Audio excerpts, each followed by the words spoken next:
प्रणाम। हम ओमनाथ विलेजुआ चैनल पे रउआ लोग के स्वागत बा। आज हम बात करम कि राजस्थान में जो सियासी संकट चल रहा बा ओमे बीएसपी सुप्रीमो मायावती जी के एंट्री भेल बा। जब ई राजस्थान में चुनाव भेल ओकरा बाद बीएसपी के 6 विधायक चुन के अयलन। ओकरा बाद जब सरकार बनलक अशोक गहलोत के तो मायावती जी बिना शर्त के समर्थन दिलन।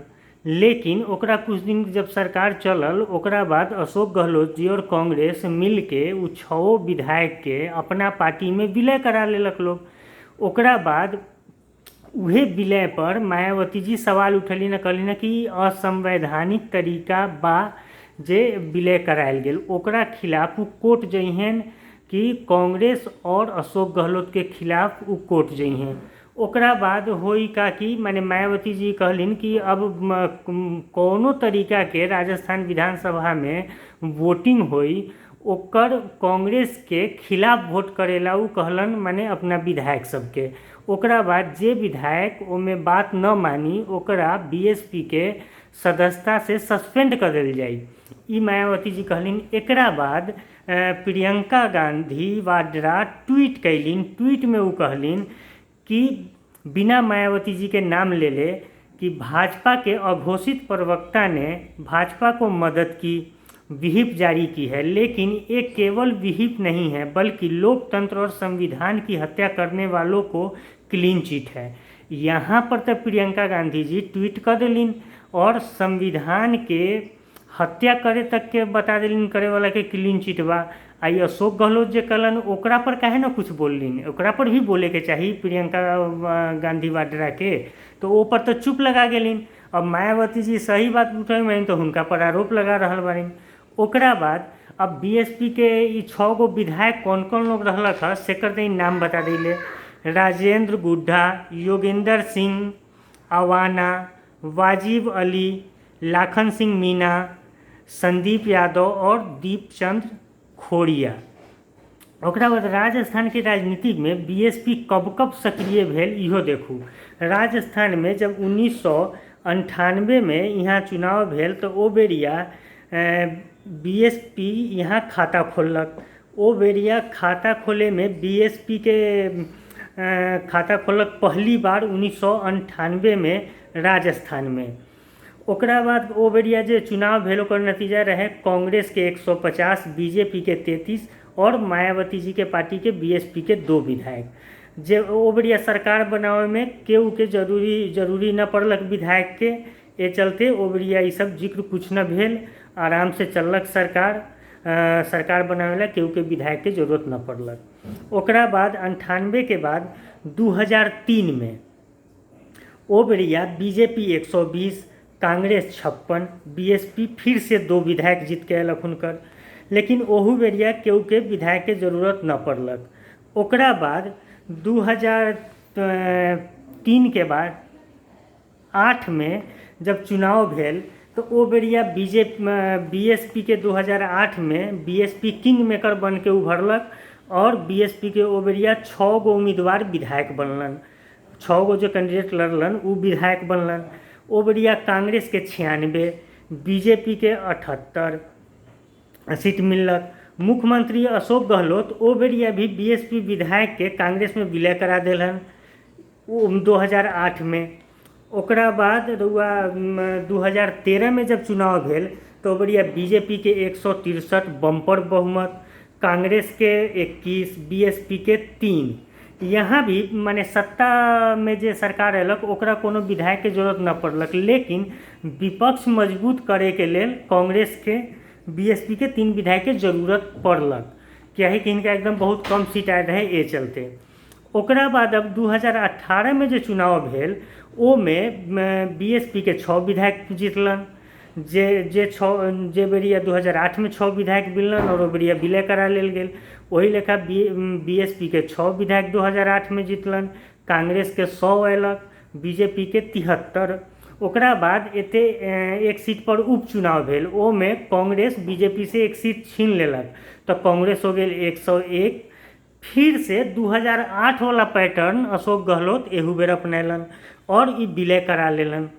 अब कुछ सवाल बाकी जैसे ही ऐसे विलय करवाई जाई बारन करा लेलन मायावती सवाल उठलन तो इनका पर तमाम कांग्रेस के नेता लोग हमलावर हो गए कि बीजेपी के बी टीम, बीजेपी के एजेंट, बीजेपी के कहला पर, बीजेपी के उकसावे में आके मायावती जी अतना माने राजनीति करत करत उनकर जीवन माने अब बहुत लंबा राजनीतिक अनुभव बा। उ एबरिया के उनके दबाव में राजनीति करी हन कि वो अपना विवेक से राजनीति करली न करत रही हन। तब ये सवाल काहे के उठावई बा। अब बीजेपी अगर कांग्रेस अगर पायलट के मुख्यमंत्री बना देवो तो पूरा खेले खत्म है। तब कहाँ बीजेपी एते का करी, लेकिन ना अपना घर के झगड़ा के आरोप होते लगावे के बा। वही लेखा एमपी में ज्योतिरादित्य सिंधिया के अगर वो मुख्यमंत्री बना देतन, चाहे जे हुनकर मांग रहतक, कमलनाथ तो बुजुर्ग हो गलन, युवा पीढ़ी में ट्रांसफर कर देतन माने सत्ता के, तब होते तो कोनो खेल न होता। तो बीजेपी कैसे दोषी, बीजेपी छोड़ दो सरकार के सत्ता।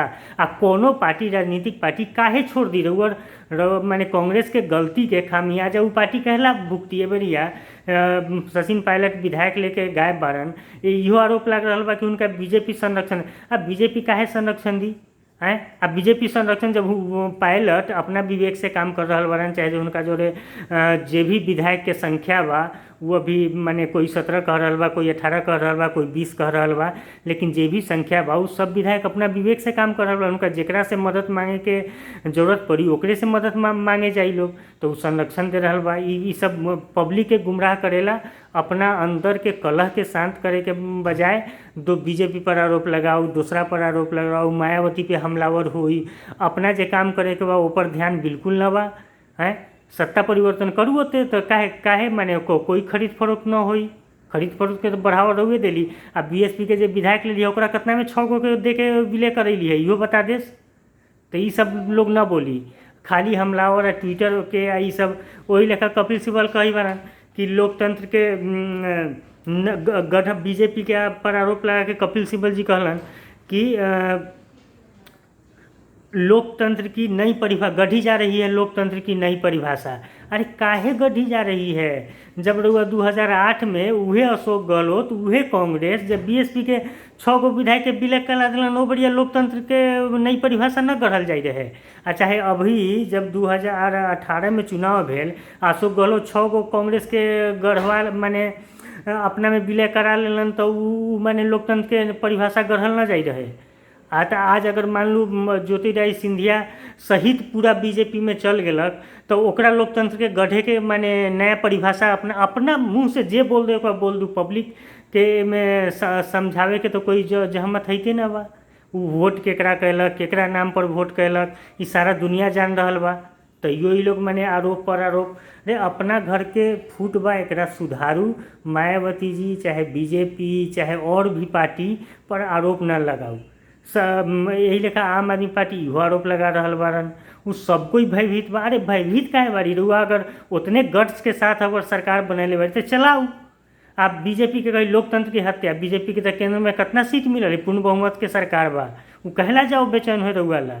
माने रहुआ सांसद के तो रहुआ तब मुख्य विपक्ष के भूमिका लायक लोग न बचल बा, आ तब लोग सवाल उठा रहा बा। ये राजनीतिक लड़ाई जमीन पर आके लोग लड़ू, पब्लिक के बीच में जाओ। कांग्रेस के सब कोई चाहे हर पार्टी के लोग जे जितना जमीन पे रही उतना ऊंच सत्ता पर राज करी, हमर अपन सोच बा। माने जमीनी नेता जे होई, जमीन से जुड़ल होई, जनता के नब्ज समझी, उ सत्ता पे राज करी, उ चुनाव में ओकर कैंडिडेट जीत के आई आ काम करी, खाली नॉलेज रखला से न होई।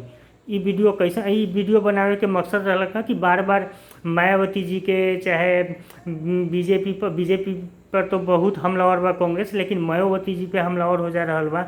ये चलते कि मायावती जी अगर जायज़ बात उठा दिलीन तो उनका माने एजेंट बता दिल जा रहा बा, बीजेपी के बी टीम बता दिल जा रहा बा, प्रवक्ता बता दिल जा रहा बा। तो ये ऐसे कैला से काम न चली। आज के 21वीं सदी में लोग जानल ही का हो रहा बा, का खेल चल रहा बा। सब कोई के हाथ में मोबाइल है, ट्विटर है, सब कोई वीडियो देखल है। वह सब गलत माने अपने नेता के डिप्टी सीएम के नकारा काका कहलन, ए पर कांग्रेस काहे चुप रहलक। अगर वो कल के लौट के जाइहन तो वो मुख्यमंत्री बनी हन तो का नकारा के कांग्रेस मुख्यमंत्री बना दी कि एक नकारा के हटा के दूसरा नकारा के ला दी। ई सोचे के बात है। ये चलते बयानबाजी सोच समझ के देवे के चाही, शब्दों के मर्यादा रखे के चाही, ये सब ध्यान रखे के चाही। राष्ट्रीय पार्टी से लोग बा, ई लोग के चर्चा विदेश में भी होई हैं, तो ये सब समझे के चाहिए। ऐसे अनर्गल आरोप के ऊपर न लगा देवे के। अब कई बार कोर्ट में जाए तो जइहिन कोर्ट में अपन लड़ाई लड़ी हैं, उसे रउआ का दिक्कत बा? रउआ सरकार बचावेला माने कोर्ट चल गेली हैं, आ उ जइहिन तो उन गलत कर रहल बारन। मायावती जी जइहिन तो उ गलत कर रहल बारन, आ कांग्रेस गेल तो बहुत सही बा। ई ऐसन दोहरी राजनीति न होई। ई वीडियो कैसन लगलक एकरा शेयर करू, सब्सक्राइब करू और लोगों तक पहुँचाऊ। अगर वीडियो अच्छा लगलक तो एकरा देखू। प्रणाम, धन्यवाद।